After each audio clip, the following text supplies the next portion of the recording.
Okay, so here we go. We're going to need bread flour, red fife flour, which is whole grain. You can get it from Amazon. And I've got semolina, which I get at the bulk barn. It's going to be 300 grams of bread flour, 30 grams of the red fife, and 20 grams of semolina on my trusted skillet. Close enough. Semolina. And I'm going to take my whisk and whisk this all together. Everything's whisked together. I make a little pool here where I'm going to put my water. And I'm going to reset this to 0. And we're going to put in 238 grams of warm water. 238 grams of warm water, and now I'm going to use what's left over of a spatula just to incorporate everything. And once I spatula all that in, I just use my hand and I kind of knead it and get it all incorporated, and that'll form a ball. All right, here's my ball. I use a shower cap now to cover that up. Wrap it in a blanket, and it's going to sit for an hour. My trusted blanket. I fold it over and wrap it up good. Throw nice and warm. See you in an hour. Okay, an hour has passed. Now we're going to add yeast and salt. So we're going to do 70 grams of the yeast and 9 grams of salt. And 9 grams of salt. Alright, I'm going to punch it all down, work it over, incorporate everything, yeast and salt. And then make a ball, and then it's going to get wrapped up again.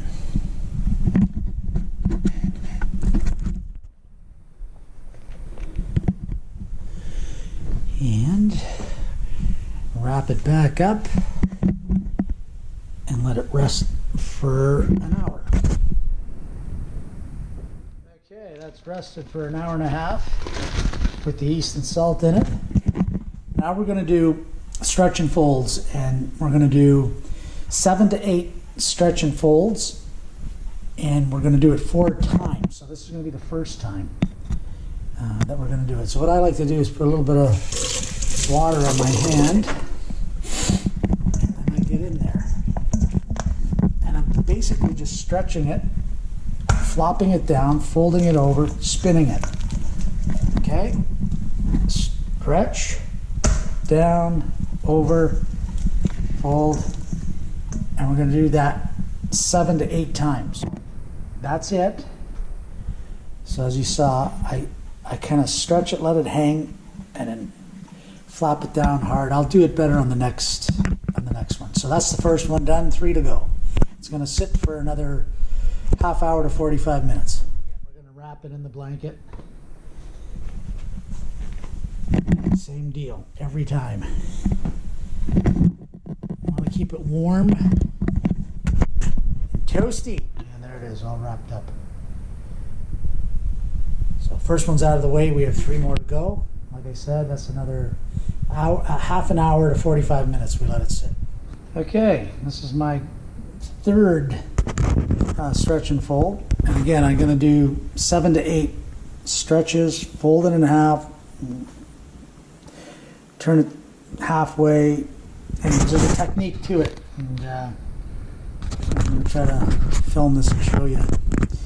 So again, I like to add a little water in my hand.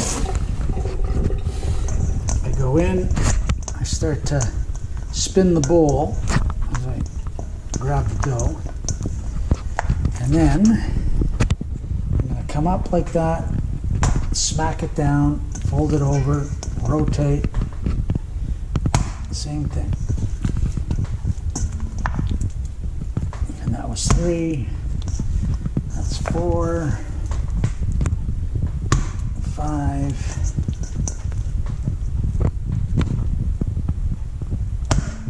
6, 7, and then I just roll it back into a nice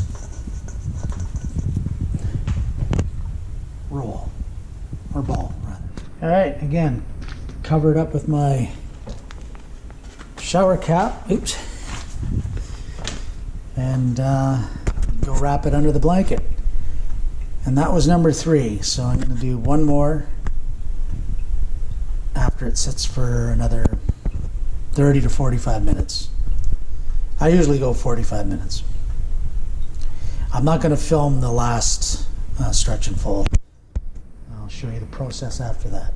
After the 4th cycle of stretch and folds, I'm going to bench rest the dough. So I put a little flour on a little silicone sheet here. And then I'm going to put a little flour on the top of the dough itself. And then I'll take it out and get it on here, and I'm going to cover it with a tea towel and let it rest. Okay, it's bench rest for about an hour and a half, and now I'm going to put the dough in the Benetton. But normally I use rice flour. I don't have rice flour, so I'll just use some of the red Fife flour to just sprinkle into the Benetton bowl. That way the dough won't stick. It'll just come out of there nice tomorrow morning before I bake it. So there's the dough, looking good.